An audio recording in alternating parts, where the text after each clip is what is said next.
Nah, buat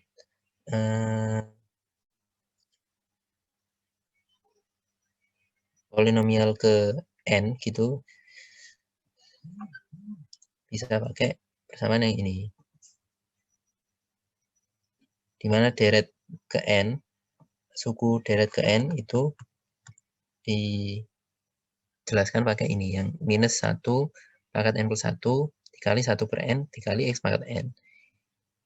Ini hasil dari analisa ininya. Gitu. Jadi kalau misal suku kedua itu gimana, suku ketiga gimana, nanti setelah dianalisa nanti suku ke n itu didapatkan persamaannya kayak gini.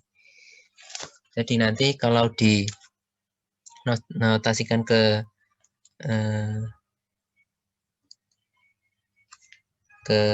persamaan sigma, ke notasi sigma, jadi kayak gini. Kalau dinotasikan ke notasi sigma, yang suku ke n ini, deret suku ke n dari deretnya, itu tinggal diganti sama k gitu aja. Terus dinotasikan n sama dengan 1 sampai k. Gitu. Nanti kalau diuraikan kan kayak gini. Itu sama kayak yang sebelumnya. Kayak gini. Kan tadi udah dapat ini. Berarti kan notasinya udah cocok gitu. Nah, itu buat nomor 3. Misal lanjut ke nomor 4. Nomor 4 ini kalau yang tadi itu disuruh untuk mendapatkan deret Maclaurin, yang nomor 4 ini disuruh untuk mendapatkan deret Taylor di sekitar x sama dengan a untuk fungsi yang diberikan. Terus disuruh nyatakan jawabannya dalam notasi sigma. Misal ini ambil yang 4C. Ini fx-nya, yang C ini fx sama dengan e pangkat x. Terus a-nya sama dengan 2. Nah, kalau yang deret Taylor, dia itu bisa diuraikan, notasi sigmanya bisa diuraikan pakai yang definisi 6.5.3 atau yang persamaan 6.26 itu. Jadi notasi sigmanya itu nanti kayak gini, yang sigma k sama dengan 0 sampai n dari f ke k dari a per k faktorial terus dikali sama x min a pangkat k gitu. Sehingga kita tinggal nyari fk x sama udah nyari fkx-nya. Maksudnya fkx ini dia itu turunan ke k dari fx.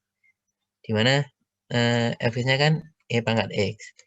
Dimana turunan ke berapapun dari e pangkat x, dia itu tetap e pangkat x gitu.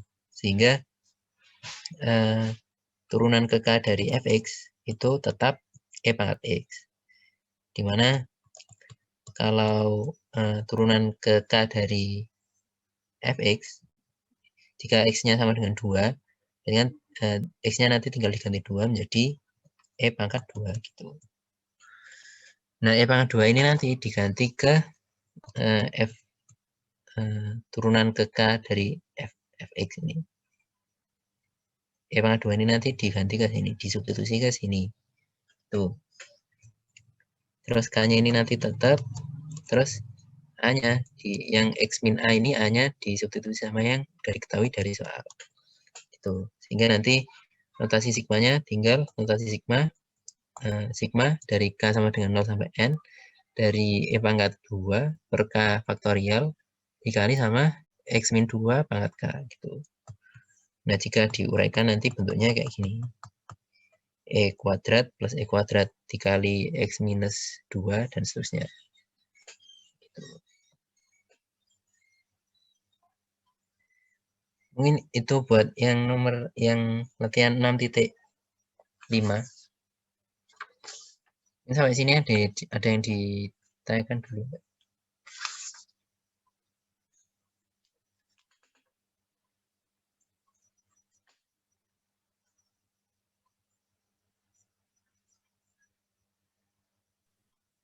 Boleh dilanjut, Mas.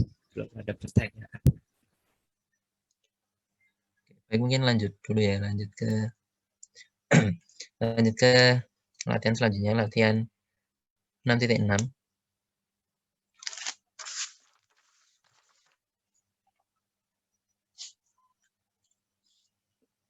Ini yang 6.6 ini dia itu membahas rumus Taylor dengan suku sisa. Misal ini nomor 1A. Nomor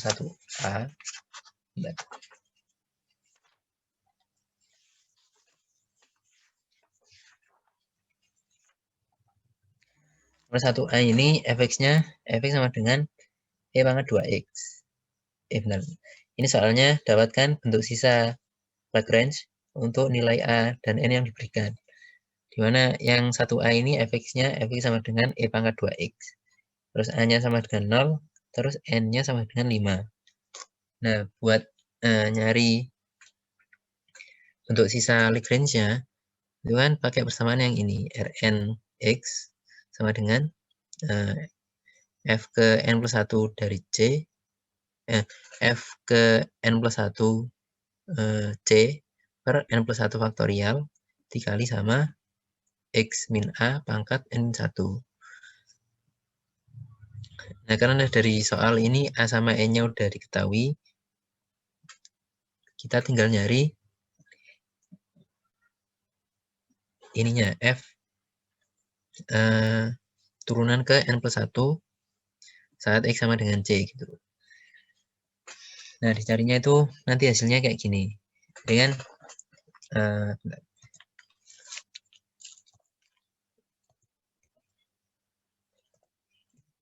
didapatkan f aksen x turunan pertama dari x kan 2 dikali e pangkat 2x. Itu turunan dari e pangkat 2x yang atasnya itu. Terus misal f double aksen x itu kan turunan dari f aksen x, atau nanti hasilnya 4 e pangkat 2x. Terus misal nyari f triple aksen x,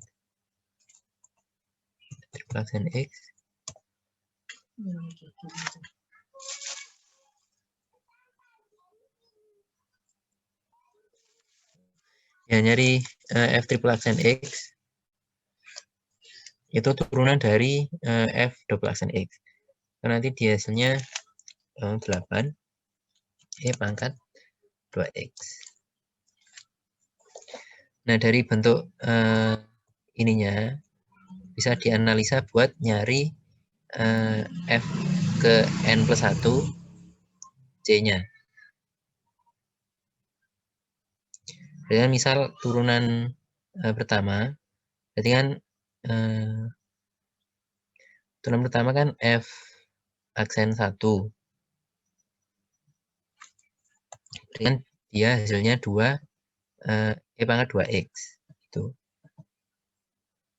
Terus misal nyari turunan kedua f aksen 2x, nanti hasilnya 4 e pangkat 2x. Nanti dia memenuhi bentuk kayak gini, 2 pangkat n plus 1 dikali e pangkat 2 kali x. Nah, karena ini dalam c, sehingga x-nya nanti diganti sama c gitu. Ya, misal ini nanti n-nya dimasukkan berapa gitu, nanti dia itu memenuhi bentuk yang udah dicari tadi. Misal n-nya dimasukkan 1, berarti kan dia turunan kedua. Berarti kan dia 2 pangkat 1 plus 1, jadi 2 pangkat 2. 2 pangkat 2, 4. 4 dikali sama e pangkat 2c. Gitu. Dia memenuhi bentuk ini. Gitu. Nah, karena udah dapat bentuk f n plus 1c, nah bentuk ini tinggal dimasukkan ke persamaan bentuk sisa Lagrange-nya atau Rn ini. Dimasukkan ke sini. Dimana kan ini yang diminta n-nya sama dengan 5. Jadi kan ini bentuk sisa ke-5. Sisa ke-5. Terus ini dimasukkan n-nya 5, sehingga dia turunan ke-6 dari fx. Terus ini yang bawah juga dimasukkan 5 plus 1 faktorial. Terus dikali sama x min A-nya diketahui 0. Terus E-nya diketahui 5, sehingga x min 0 pangkat 5 min 1. Gitu. Sehingga R5X sama dengan ini kan F6C ini kan udah diketahui bersamanya kayak gini. E-nya ini tinggal diganti sama 5. Berarti kan 2 pangkat 5 per 1 atau 2 pangkat 6. 2 pangkat 6 hasilnya 64 dikali sama E pangkat 2C. Gitu. Terus ini dioperasikan. Berarti nanti 64 dikali E pangkat 2C per 6 faktorial dikali sama X pangkat 4. Gitu. Nah, jika 6 faktorial ini nanti diuraikan, nanti hasilnya nanti dapatkan ini. R5X sama dengan 4 E pangkat 2C per 45 dikali sama X pangkat 4. Gitu.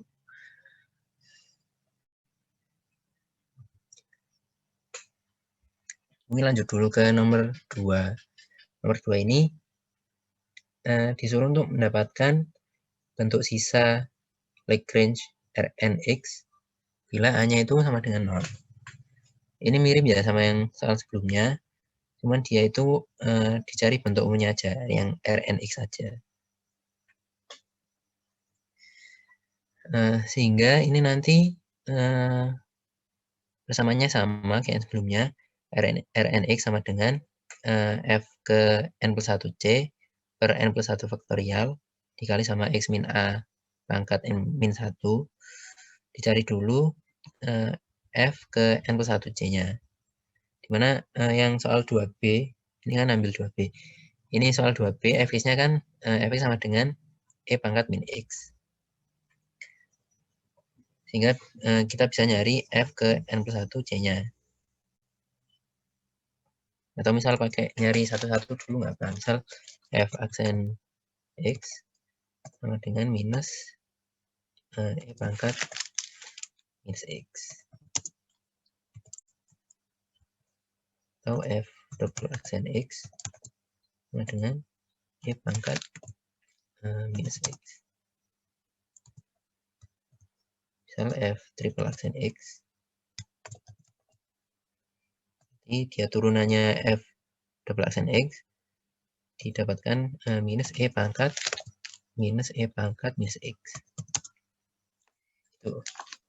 Nah, karena dia ini kan tetap, E pangkat X-nya ini tetap, dia cuman berganti tanda aja. Karena dia berganti tanda, dia pakai minus 1 pangkat N plus 1. Terus ininya tetap yang E pangkat minus X. Karena ini C, nanti X-nya diganti sama C. Sehingga E pangkat min C. Gitu. Nah, udah dapat F ke N plus 1C-nya, disubstitusi ke persamaan Rn-nya.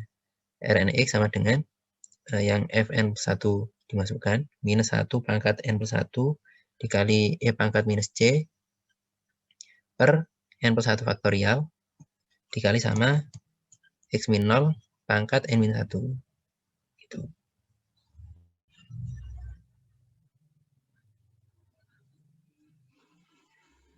Nah, disederhanakan nanti bentuk Rn-nya kayak gini. Tuh. Karena disuruh nyari bentuk Rn-nya aja, jadi gini udah selesai. Gitu. Mungkin itu buat latihan 6.6. Mungkin sampai sini ada yang ditanyakan dulu.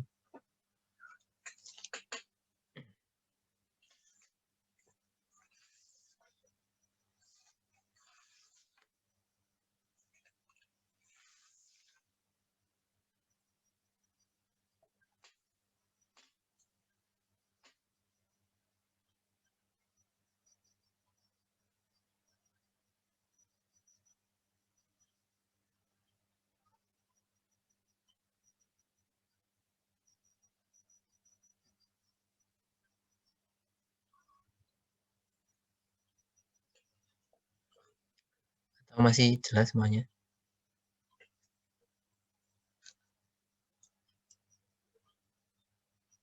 Jelas, Mas. Baik, mungkin lanjut ke latihan terakhir ya. Ini latihan 6.7.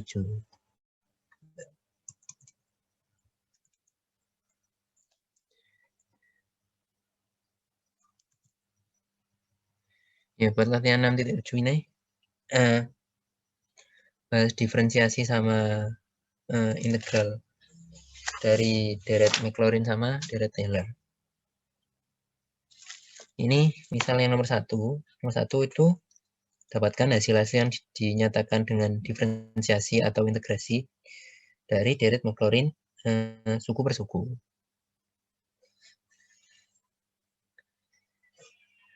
Ya, misal ini yang nomor 1A. Nomor 1A ini kan diketahui fx sama dengan e pangkat x. Dimana kita mencari tahu diferensiasi deret Maclaurin-nya, sehingga turunan dari e pangkat x ini atau d per dx dari e pangkat x yang sudah diketahui, nanti hasilnya e pangkat x. Nah, jika disuruh membuktikan pakai deret Maclaurin, dimana kita dari buku itu diketahui kalau e pangkat x itu bentuknya kayak gini, yang 1 plus x kuadrat per 2 faktorial dan seterusnya. Itu bentuk umum dari e pangkat x pakai deret Maclaurin. Nah, buat masing-masing ruas kiri sama ruas kanan nanti diturunkan. Jadi turunan dari e pangkat x sama turunan dari ini yang 1 plus x plus dan seterusnya.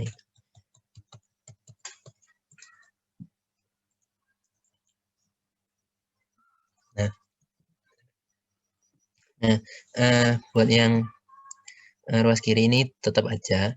Terus yang ruas kanan ini diturunkan masing-masing. Misal turunan 1, ini nanti hasilnya 0. Ini turunan 1 kan 0, ini hasilnya 0. Turunan dari x itu kan 1, ini hasilnya 1. Turunan dari x kuadrat per 2 faktorial, dan turunannya hasilnya 2x per 2 faktorial. Gitu juga dan seterusnya, dicari turunannya satu-satu gitu. Sampai ini yang x pangkat k per k faktorial. Ini kan hasil turunannya k dikali x pangkat k min 1 per k faktorial. Gitu. Nah, udah dapat bentuknya. Ini kan bisa disederhanakan. Misal 2 sama 2 faktorial ini bisa dicoret. Terus 3, terus 3 faktorialnya ini kan dijabarkan. Misal 3 faktorial kan sama dengan 3 dikali 2 faktorial. Nanti 3-nya bisa dicoret. Gitu sama yang selanjutnya. Misal ini 4 faktorial. 4 faktorial kan sama dengan 4 dikali 3 faktorial. Terus 4-nya nanti bisa dicoret sama yang atas. Nah, nanti bentuknya tinggal kayak gini.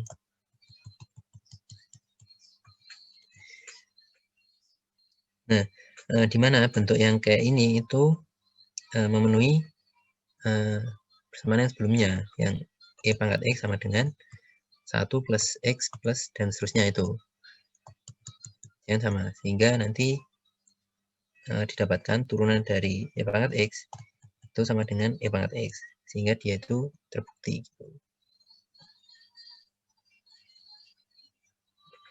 Terus mungkin lanjut dulu ke soal yang 1D. Ini sama, cuman dia bedanya pakai integrasi. Misal dia membuktikan bahwa integral dari sin x dx itu sama dengan minus cos x plus c. Dimana diketahui kalau fx-nya itu sama dengan sin x. Nah, dari buku itu diketahui kalau persamaan deret Maclaurin dari sin x itu sama dengan x minus x pangkat 3 per 3 faktorial plus x pangkat 5 per 5 faktorial dan seterusnya gitu. Kayak gini. Sehingga nanti kalau sin x ini nanti diintegralkan, berarti kan yang ruas kanan yang X min dan seterusnya ini juga diintegralkan. Nah, bentuk ini bisa diintegralkan satu-satu. Misal integral X dengan X kuadrat per 2. Misal yang integral X pangkat 3 per 3 faktorial, dia nanti hasilnya X pangkat 4 per 4 dikali 3 faktorial. Gitu. Dan seterusnya gitu, diintegralkan satu-satu. Dimana ini kan ada C1, C2, C3, C4, itu kan hasil dari integral masing-masing. Dimana yang ini, yang 4 dikali 3 faktorial, itu kan sama kayak 4 faktorial. Sehingga nanti disederhanakan menjadi 4 faktorial. Sama kayak yang 6 dikali 5 faktorial. Itu kan sama kayak 6 faktorial. Gitu. Sama kayak yang 8 kali 7 faktorial, ini juga bisa disederhanakan menjadi 8 faktorial. Nah, karena bentuknya nanti disederhanakan menjadi X kuadrat per 2 minus X pangkat 4 per 4 faktorial, dan seterusnya ditambah sama Cn. Cn ini penjumlahan dari C1, C2, C3, C4, dan seterusnya. Itu sama dengan Cn. Gitu. Nah, untuk membuktikan kalau dia itu hasil dari integral sin X dx ini minus cos X, dia harus memenuhi bentuk cos X-nya. Dimana bentuk cos X kan kayak gini. 1 minus X kuadrat min 2 faktorial, ini faktorial, plus X pangkat 4 per 4 faktorial. Sehingga untuk menjadi bentuk ini, yang atasnya ini di minuskan, sehingga depannya ini ada minusnya. Dimana ini ada satunya kan, satu ini dari Cn-nya. Misal Cn dikurangi 1, berarti kan nanti ada 1 di sini, terus di sini dijumlahkan sama 1 gitu. Dimana karena bentuk ini udah memenuhi bentuk cos X, sehingga dia membuktikan kalau integral sin X dx itu minus cos X, terus Cn plus 1 ini nanti hasilnya C gitu. Ya, baik, mungkin itu buat latihan soal bab 6. Mungkin sampai sini ada yang ditanyakan dari keseluruhan soalnya.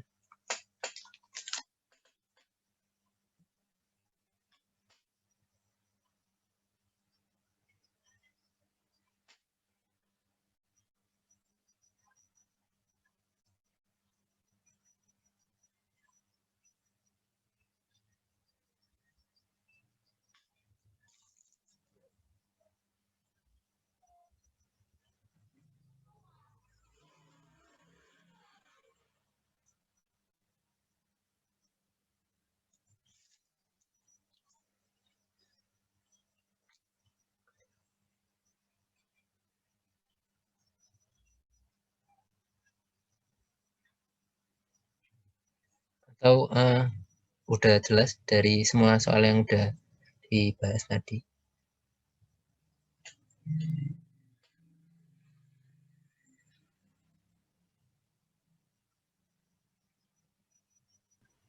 Jelas, Mas. Ya, baik, mungkin karena belum ada pertanyaan. Mungkin soal-soal yang tadi bisa dipelajari lagi buat persiapan UAS-nya. Karena mungkin nggak ada pertanyaan dan waktunya udah selesai. Jadi mungkin kelasnya bisa diakhiri. Terima kasih sebelumnya.